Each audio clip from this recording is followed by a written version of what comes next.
السلام عليكم ورحمة الله تعالى وبركاته. أعوذ بالله السميع العليم من الشيطان الرجيم والصلاة والسلام على أشرف خلق الله محمد رسول الله صلى الله عليه وسلم طب القلوب ونور القلوب والضوايا أما بعد. Brothers, may Allah accept our prayers and forgive us our sins. Today our topic is going to be based on how some of us are Muslims, have become a Muslim and some are not, and what is the reason with respect to the verses from the Quran, in support of the verses from the Quran.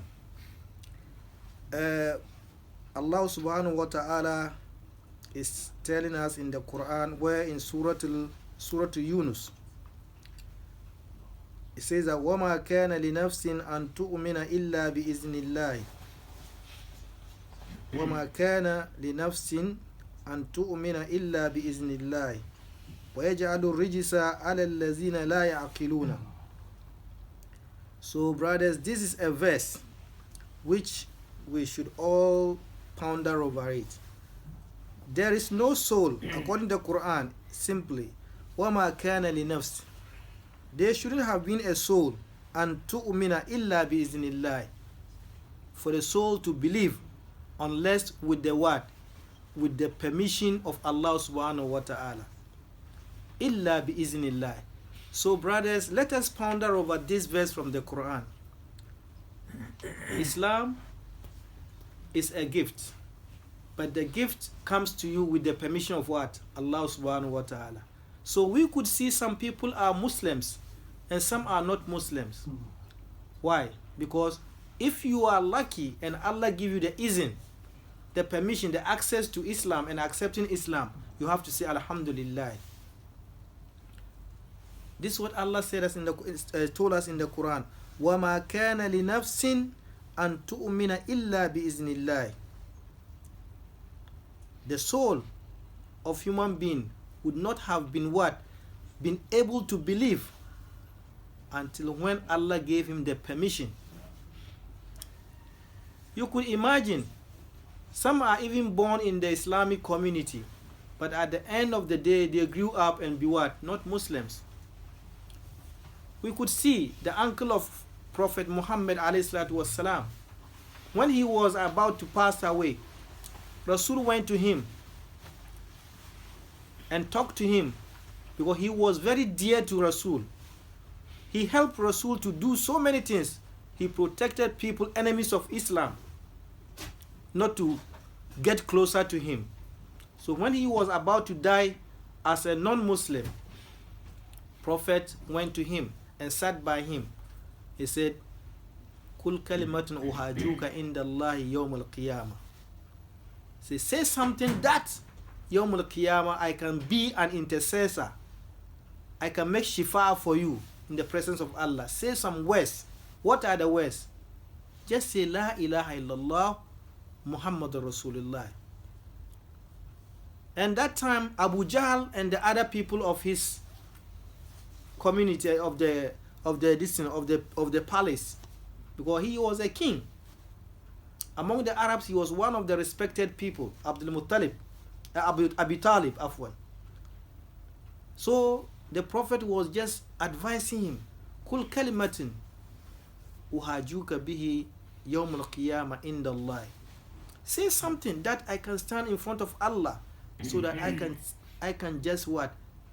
Defend you. Say something so that you can get a chance to what? To be among those who will be what? Enjoying the blessings of Allah yawm al-qiyamah.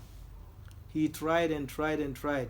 And those who were around him at that time, they were saying, Atargabu an millatil al-bindat abina. Do you want to leave the worship of our ancestors? Do you want to leave us, to stop worshiping what our ancestors were worshiping? And he was looking at them, and then he didn't say anything, and he passed away as what? Without kalmati shahada. You could see Rasul was preaching to him, but he couldn't say anything.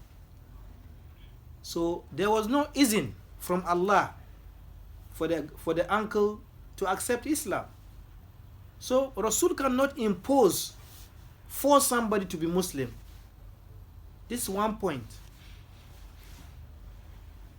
وَمَا عَلَى الرَّسُولِ إِلَّا الْبَلَاغِ. Your duty is to what? To announce. Hidayah is what? From Allah. Hidayah is not in your hand. This is the one point. وَمَا عَلَى الرَّسُولِ إِلَّا الْبَلَاغِ. And it came to a point of Ayatul Quran also say, لَسْتَ عَلَيْهِمْ بِمُسَيْتِرٍ إِلَّا مَنْ تَوَلَّى وَكَفَرٍ. You cannot be just what? Going around or being what? Checking them on all this, unless those who have gone astray. You have to preach to them. Your duty is what? To preach. But the guidance is what? In the hands of Allah subhanahu wa ta'ala. وَمَا كَانَ لِنَفْسٍ أَن تُؤْمِنَ إِلَّا بِإِذْنِ اللَّهِ. So brothers, we should appreciate that we are Muslims. And being Muslims, then we have to do some things which is required of us. And what is required of us is what? At-taqwa. At-taqwa is what? The fear of Allah is based on two cardinal points. Do it, don't do it. This is all that is required of you. Taqwa is not any kind of cinema or something like. It's based on two items, and they have got deep meaning. Do it, don't do it. What Rasul say? وَمَا أَتَاكُمُ الرَّسُولُ فَخُذُوهُ وَمَا نَهَاكُمْ عَنْهُ فَانْتَهُوا. What Rasul said to you, do it, you do it. This is ibadah. When he said don't do it and you stop, it's also it's ibadah. What Rasul has not said to you, do it, and you do it, it's not ibadah. Whatever has come from the Prophet, or it has been done in front of him and he has not what? Said they should stop it. Or he has commanded that we should do it, but he has not done it. This is what we call what? Ibadah. During the lifetime of the Prophet, there are three things which is happening. Things that he said that we should do it. And things that he is doing and command us to do. And things that he has not done it, but somebody does it and he has not what? Said the person should not what? Should stop it. So it has become what? Part of what? Worship. I think you understand my point. The first point is what? Rasul said, do it. This is ibadah. And something also which he commanded us to do, and he did it among the what? The Sahaba. It has become what? Part of it. And something that the Sahaba did, but he has not what? Deprived them or denied them not to do it at that time. It has become what? Part of the ibadah. So these are some of the criteria where ibadah has come from. Let me repeat it again. Things that he has commanded us to do, and we did it. And things that he has done and commanded us also to do, he has done it. And the things that some of the Sahaba did it in presence of him, and he has not what? Denied them not to do it. It has become what? Part of the ibadah. So brothers, if we want to follow Muhammad alayhi salatu wasalam, these are the criteria. So being a Muslim, you should understand that it's a permission from Allah subhanahu wa ta'ala for you being Muslim. It's not about how you read, how you go to school, how you do. If you look at our parents, where have they been to? They have never been to any university. But do you pray more than your fathers here? Nobody. We get all the education about Islam, but we cannot worship Allah as our parent. Somebody could be very, very strong enough to raise up his hand and say that the way his father was praying and compared to what he is doing today, who is very close to Allah? You can say your parents. But you and I have no time for worship. We are doing our best, but you can see that there is a difference. You have acquired enough knowledge, even more than your parents, or more than our parents. But yet still, we can see our parents are more inclined to Allah, very close to Allah more than us. So we have to what? Try to invigorate or rejuvenate our hearts with remembrance of Allah. Because if we want to be Muslims, then the izn has been given to us by Allah. But are we going to stand on that point alone? No. Allah will what? Will examine us. Having given you the permission to be Muslims, Allah will examine us. What is the examination? It will come in different colors. He said, Alif Lam Mim, Ahsiban nas an yutraku an yakulu amanna wa hum la yuftanun wa laqad fatanna alladhina min qablikum fala ya'lamanna Allahu alladhina sadaqu wa la ya'lamanna al-kazibin. In Surah Al-Ankabut, this is the first sentence of what? The first verse of the word, Surah Al-Ankabut. Alif Lam Mim. These words or these particular abbreviations were not interpreted by Rasul. Say always the ulama have agreed to say Allahu a'lamu bi muradi bi zalik. Only Allah knows the meaning of this. Ahsiban nas. Do people count? Ahsiban nas an yutraku. Do you count that Allah will leave you when you say you believe? Wahum la yuftanun. And Allah will not what? Put you into test, tribulation. Will not examine you? Kalla. And Allah is making it very clear to us. Alif Lam Mim ahsibanna an yutraku an yaqulu amanna wa hum la yuftanun wa laqad fatanna allazina min qablikum. We have examined those or tested those before you. Wa laqad fatanna allazina min qablikum. The wa, the lam, the qad, all of them are mu'akkidat. Wa'ul qasm, lamul qasm wa qad litahqiq. Because the verb that come after the qad is what? Fi'l madi.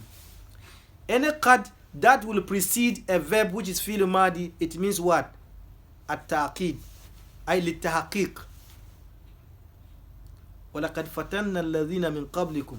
We have tried those who have come before you. وَلَا يَعْلَمَنَّ اللَّهُ الَّذِينَ صَدَقُوا وَلَا يَعْلَمَنَّ الْكَاذِبِينَ. We will be able to know, so that we will know among you those who are really sincere in their belief with Allah, and those who are also just liars.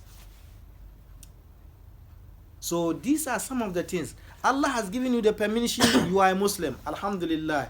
Then you have to do more to make yourself a proper Muslim. Being a bona fide Muslim, not a nominal Muslim.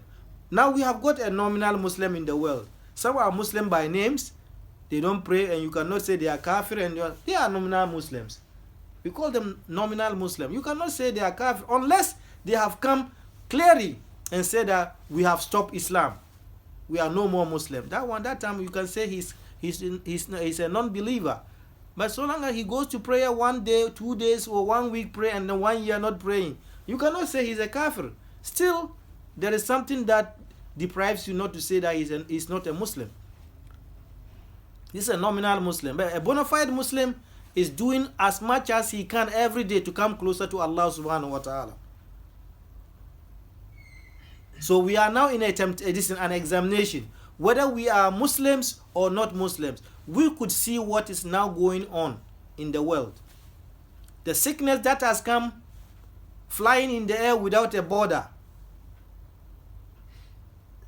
going far beyond where human beings are living. So what are we? It could be this is what a trial from Allah subhanahu wa ta'ala, so that we will come back to Allah with repentance. Because this is a sickness. Some are dying, some are on the sick bed, some are also in the early stages of the sickness. Some have not got it yet. Why? Because this is something which we should understand that either is from ourselves or what? It's a test from Allah subhanahu wa ta'ala. If we believe that it's a test from Allah subhanahu wa ta'ala, we have to do our homework. Look for the medicine and then make tawbah, and Allah will grant us the best. Allah said in one part of the surah, there is this Surah Al-Baqarah here, وَلَنَبُلُوَنَّكُمْ بِالشَّيْءٍ مِنَ الْخَوْفِ. بِالشَّيْءٍ مِنَ الْخَوْفِ. والجوع والنقص من الأموال والأنفس والثمرات وبشر الصابرين الذين إذا أصابتهم مصيبة قالوا إنا لله وإنا إليه راجعون وَلَنَبْلُوَنَّكُمْ بِشَيْءٍ. This shay is nakra. Nakra in Arabic, this in phonetics, it means this in Arabic, this in analytical, this in point of this in analyzation. It means something which is indefinite. It's not a definite article. It's an indefinite what? Article. You know, if we say a boy and the boy, it's different, right? In English, if I say the boy and a boy, they are different. It seems like when you say bishay here is what? It's something like what? Something. What's something? So it's just like that. So this bishay in the Quran, it came what? Indefinite article. It means it can be anything else. So right now, Allah said He will test us with something. Min al-khawf. Something that is what? A fear.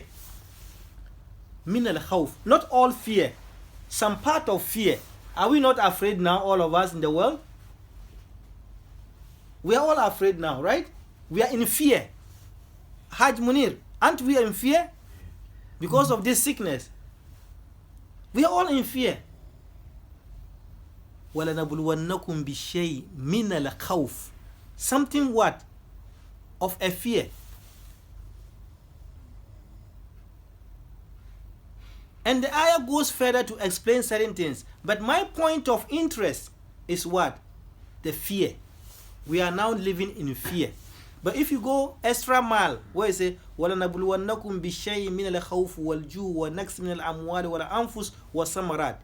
It will come, if it is a Jew, it means what? Hunger, famine, or thamarat. And if you are a farmer and the farm goes what? In flame. This is also what? A test. You have to accept it that way. And Allah goes on to say that, وَبَشِّرِ الصَّابِرِينَ. You should be, those who Allah has tested them on this line, they should be patient.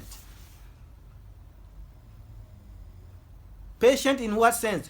وَبَشِّرِ الصَّابِرِينَ. Glad tidings. Not Bushara means glad tidings. Telling you that there is something good at the end of the road, so long as you believe that it's from Allah subhanahu wa ta'ala. But if your attention goes to somewhere and say, oh, it's Mr. So and so, they concocted something and make me sick or do this, that time what? You are running away from God and going to somewhere. That time you will be in serious condition. But when the situation becomes the way it has happened and you forward everything to Allah subhanahu wa ta'ala, then Allah will also attend to you equally, and then He is giving you an assurance saying that وَبَشِّرِ الصَّابِرِينَ. Glad tidings to those who are patient with this what? Examination that they are going through, or this tribulation that they are going through. First, we started with saying that this Islam, which we have it and practicing, is what? We had this permission from Allah subhanahu wa ta'ala. It's not from our strength or the way we think we are smart. No. It's not about smartness. It's not about the education and all this. It's about what? Allah has granted us to be Muslims. Alhamdulillah Rabbil Alameen ala ni'matil Islam. We should say Alhamdulillah. We all say Alhamdulillah. Because this is a ni'mah. And then secondly, He made us to understand, if and only we accept it, then a day will come He will test us. Some of the tests are coming throughout our life until we go away from this earth. So we are now what? Been passing through this tribulation or examination. Because this is something, there is no medicine. What are we doing? Even if there is medicine, you have to pray to Allah so that the medicine can work for you. So brothers, let us forward our grievances to Allah subhanahu wa ta'ala and ask Him for His mercy on what we are going through now. All the earth, on this earth planet we are living, what we are now encountering, we should pray to Allah sincerely.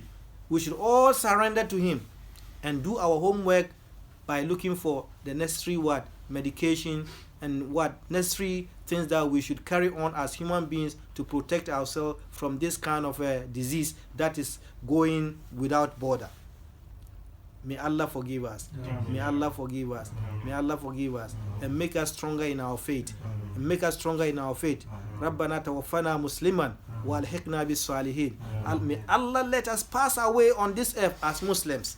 Because this is the capital that we have. Our capital in our hand of business is what? Is Islam. If you miss Islam, you have nothing in the presence of Allah to be proud of. So may Allah let us finish our life here. The end of our activities on this earth to be what? Good Muslims.